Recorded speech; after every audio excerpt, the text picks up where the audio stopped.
The bluebird is one of the most welcome residents among Missouri's birds.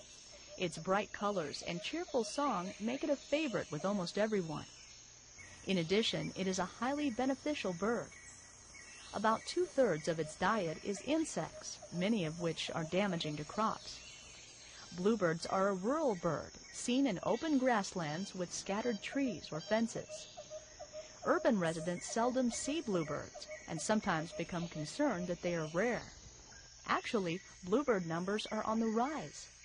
They're about 4 times as abundant as they were just a decade ago.